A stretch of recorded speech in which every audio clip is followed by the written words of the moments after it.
And so I'm not equating the good with mere pleasure in a way that Dr. Craig suggested. Okay, thank you. Can I actually just add one piece there? Because I want to bring back this notion of psychopathy, because it now strikes me as even more relevant than I thought. So this idea that morality comes merely from the mere issuance of a competent authority.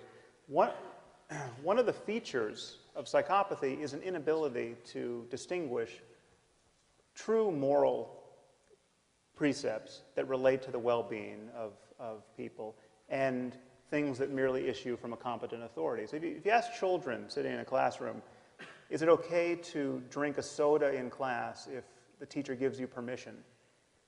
Most of them will say yes. If you ask them, is it okay to punch your neighbor in the face if the teacher gives you permission?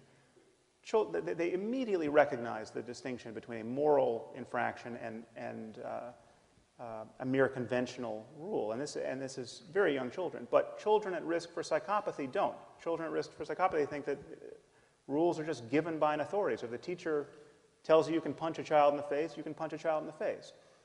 This is, again, I'm not accusing religious people in general of being psychopaths, but there's a psychopathic core to this moral worldview.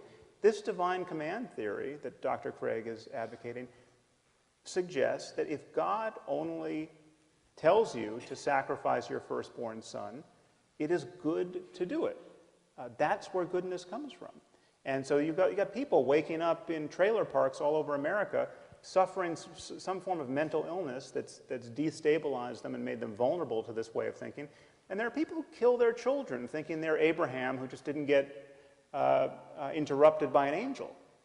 And this is the kind of morality that you get out of a divine command theory that, again, offers no retort to the jihadist other than, sorry, Buster, you happen to have the wrong God.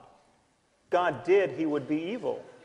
I mean, so I can get behind that God. If God is issuing that command, he's an evil bastard. Well, the problem is that you see on atheism, you don't have any basis for making that kind of moral judgment. I've tried to give you a basis.